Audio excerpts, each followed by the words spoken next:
Di sini kami akan mempresentasikan hasil diskusi kami, yaitu tentang perdamaian, keadilan, dan kelembagaan yang tangguh. Pertama-tama perkenalkan, saya Muhammad Fadil. Dan saya Nova Sidiki. Saya Nadia Teresa.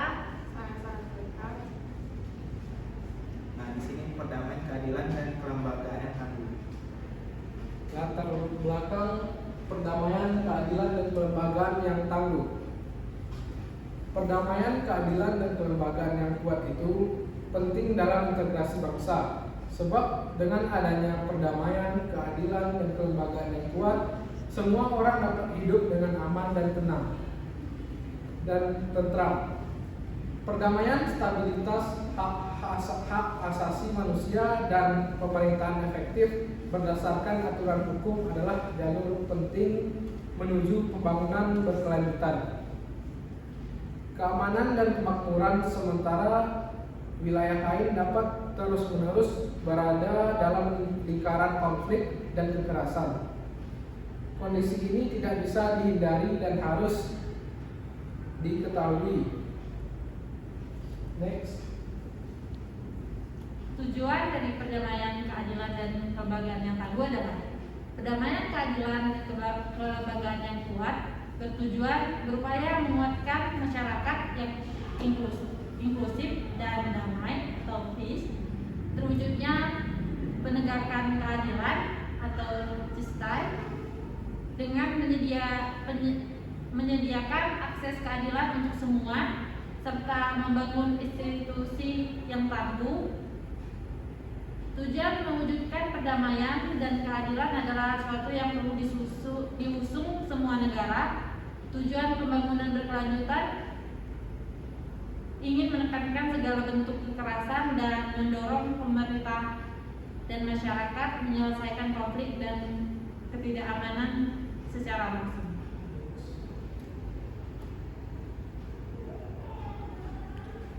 Urgensi adanya perdamaian, keadilan, dan kelembagaan yang kuat. Dengan adanya perdamaian, keadilan, dan kelembagaan yang kuat itu penting manusia akan hidup dengan tenang, aman, dan tentram. Keadilan dalam kehidupan menjadi penting bagi manusia agar supaya setiap orang bisa mempertimbangkan antara menuntut haknya dan melaksanakan kewajibannya dalam upaya mencari kebenaran. Dengan demikian, kebenaran dan kewajiban mesti serasi dan seimbang dalam kehidupan.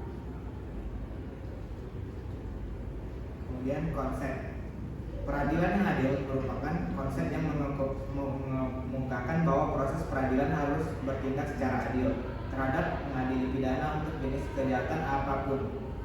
Konsep peradilan yang adil merupakan salah satu sarana dalam melakukan penegakan keadilan.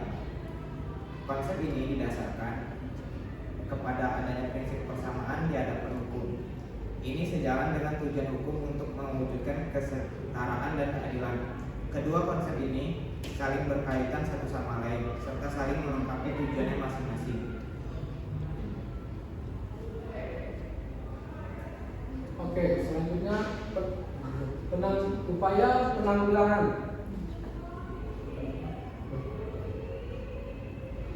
Sedang berusaha mengurangi segala bentuk kekerasan secara signifikan dan bekerja dengan pemerintah dan komunitas untuk menemukan solusi jangka panjang menghadapi konflik dan rasa tidak aman.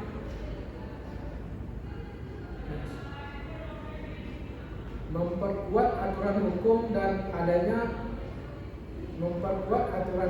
dan mempromosikan hak-hak asasi manusia adalah kunci untuk berjalannya proses ini.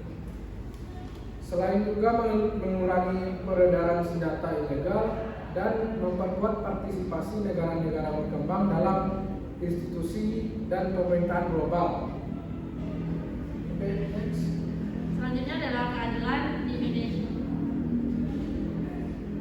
Keadilan di Indonesia tentang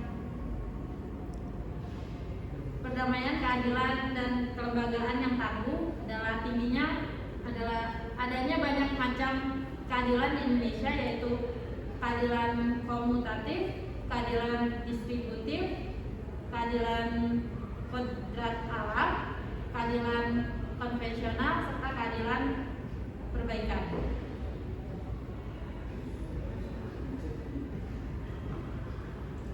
Dampak tingginya kekerasan bersenjata dan rasa tidak aman memiliki dampak merusak pada pembangunan negara, mempengaruhi pertumbuhan ekonomi, dan seringkali menimbulkan rasa dendam di antara komunitas yang bisa berlangsung hingga beberapa generasi.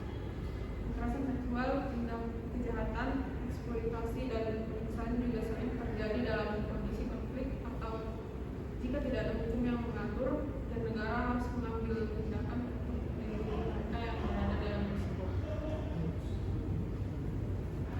Terus kemudian ada paradigma. Nah, perdamaian, keadilan, dan kelembagaan yang tangguh menguatkan masyarakat yang inklusif dan damai untuk pembangunan berkelanjutan, menyediakan akses keadilan untuk semua, dan membangun kelembagaan yang efektif, akuntabel, dan inklusif di semua tingkatan. Oke, selanjutnya ada pemberdayaan kebijakan perdamaian, keadilan, dan kelembagaan yang tangguh. Yang pertama adalah meningkatkan akses semua perempuan dan anak terhadap pelayanan yang berkualitas dan mendukung kelangsungan hidup dan tumbuh mereka. Yang kedua, menguatkan sistem perlindungan perempuan dan anak yang mencakup pencegahan, penanganan, dan rehabilitasi perempuan dan anak korban tindak kekerasan, eksploitasi, penelantaran, dan perlakuan salah lainnya. Yang ketiga, meningkatkan efektivitas kelembagaan perlindungan perempuan dan anak. Yang keempat, mendorong perempuan untuk ikut aktif terlibat dalam dunia politik. Yang kelima, meningkatkan kapasitas dan skill perempuan yang berpotensi di dunia politik. Yang keenam, mendorong dibukanya kesempatan yang sama bagi perempuan di semua lini kepemimpinan di masyarakat. Dan yang ketujuh, KIE tentang hak anak kepada seluruh stakeholder yang terlibat. 8. Koordinasi dengan berbagai pihak dalam rangka menjalankan pemenuhan hak anak.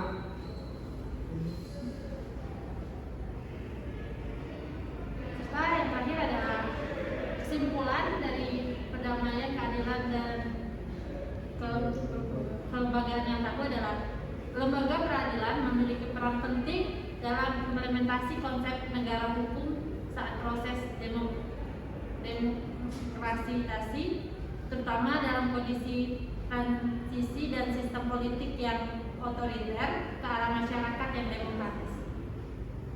Transparan terlihat dari peran lembaga peradilan dalam penyalahgunaan proses peradilan untuk kepentingan masyarakat, karena peradilan merupakan institusi pelaksanaan konstitusi, pelindungan hak asasi, dan jaminan atas prosedur-prosedur yang adil dan demokrasi untuk menjamin adanya kepastian dan keadilan bagi setiap pencari keadilan. Bagaimana melihat bahwa keadilan itu sangat penting dan sangat berpengaruh terhadap kemajuan bangsa, perdamaian juga akan terjadi kalau di sebuah institusi itu ditegakkannya keadilan, sehingga secara tidak langsung akan membuat sebuah institusi yang kuat dalam sebuah negara. Demikian Nah, demikian presentasi dari kami.